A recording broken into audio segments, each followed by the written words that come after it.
G'day and welcome to the Mount of Olives.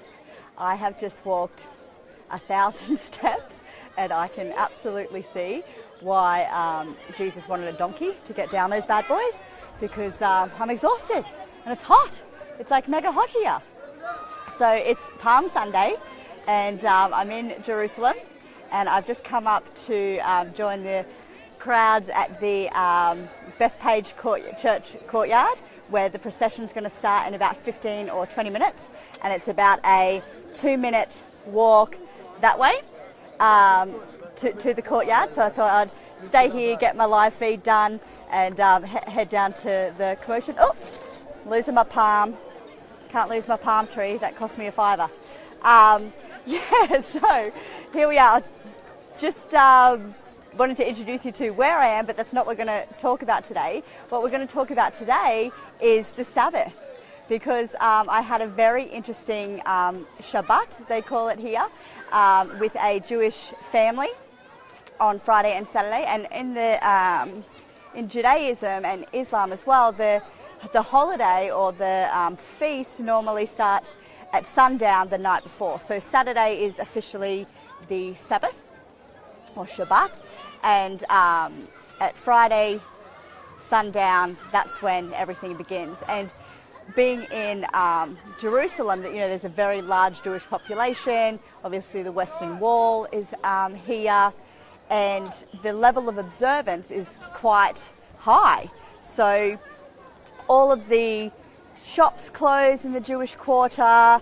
You're not allowed to really use modern appliances. So the gentleman that I'm staying with, he wait for that noisy car to go by. He leaves 2 lights on, and then he doesn't touch the he doesn't touch anything else. He doesn't watch TV. He doesn't turn on his mobile phone, any of that. Yes, Shabbat Shalom to you too, Fran.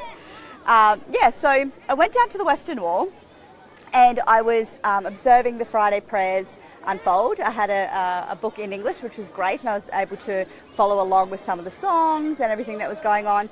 And I'd heard that Shabbat meals are really awesome to go to. So I thought, I should be able to sneak my way into one of those, no doubt. And of course, I was there maybe 5 or 10 minutes, and a gentleman came up to me and said, "Hello, would you like to come to a Shabbat dinner at my rabbi's house?" I said, "Yeah, I would." I think he thought I was being a bit facetious, because I just couldn't believe how easy it was to get an invite. So I went, and it was incredible. We had maybe 50 or 60 people at this rabbi's house, and it was a full-on meal. Like, I actually had the starter, like the meze of the hummus and the bread and the salads, and thought, that was nice. That's dinner. And that was literally just the entree, and we had 3 courses to go. So we're all crammed into this guy's front room, and they had invitations for other sort of foreigners. What I'm finding in Jerusalem, because a lot of the Jews come back to live here, and a lot of Jews that I've met actually weren't born here, there's so many accents around the table. So like a really thick Cockney accent, a really thick American accent, Germans, all sorts, but they're not actually living in their birth countries anymore. They're living here. So I was definitely the only non-Jew in the room, but certainly not the only foreigner. So we sat down. The rabbi does like a blessing of the bread, blessing of the people in the room. He did it in Hebrew, but he also translated a bit for some of the people in the room who don't speak Hebrew, which helped me out quite a lot. Then in between courses, he tells stories, or he reads from the Bible, or he invites people to come up and sing, and it was really quite cool actually. And what I really enjoyed the most about it, and I've touched on this a few times in my live feeds, is the community of it. We're breaking bread, we're drinking wine.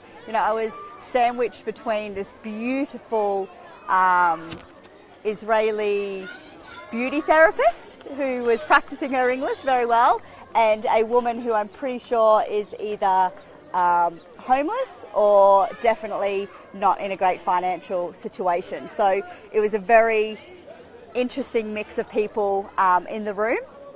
And his story was about, or the theme was about, helping others, but also, if somebody's embarrassed or if somebody's in need and they don't ask because they're too proud, but you know about it, you should help them. And he had a number of examples. I'm not going to retell his stories, but I just really liked that the community came together to do that. And he does it every week in the evenings, on Friday evening and Saturday evening, but also a Saturday lunch. And I was talking to him afterwards, and I said, how long have you been doing this? He said, 25 years. Wow, 25 years this guy's been opening his house up to just anybody to come and listen to the word and, eat together and stop and take time for God and family, which was just cool. And there was this young boy who had just had his bar mitzvah, and so he was invited to come up and sing.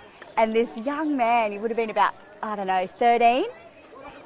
I was so moved. I'm like welling up. Everybody's looking at me because I've got tears in my eyes, because he just sang so beautifully and from his heart to God. This teenage boy is taking time out of his...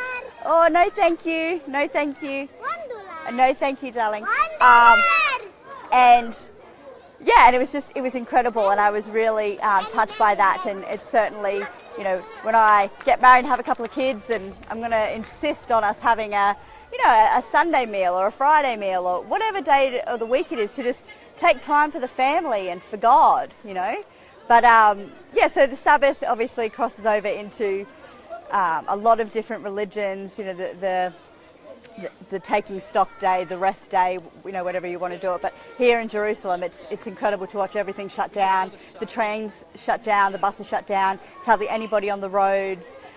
There's a market here, which I can't pronounce, which is just bustling with bars at night and market stalls during the day. And it's just completely empty. And then sundown Saturday evening, it all opens back up again, and the city is just pumping again. So I just found that really interesting. I just wanted to share what I'd learned about Shabbat and the Sabbath here in Jerusalem from the Jewish perspective. And now I'm going to spend my Sabbath, the Christian Sabbath of Sunday, heading down to see where Jesus rode in on a donkey into Jerusalem just before all hell broke loose a few days later and he got crucified. But I'll just show you where I am, and then I'll sign out because I think I'm going to miss the beginning of this Palm Sunday procession.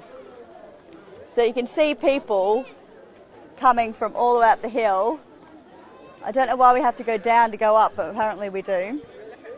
And there's people selling olive branches, kids selling palms. This is my beautiful palm. It's definitely an interesting place to be. Have a wonderful Sunday. Sorry I'm so late. I was hungover as hell, and I just couldn't face it before now. God bless. See you later.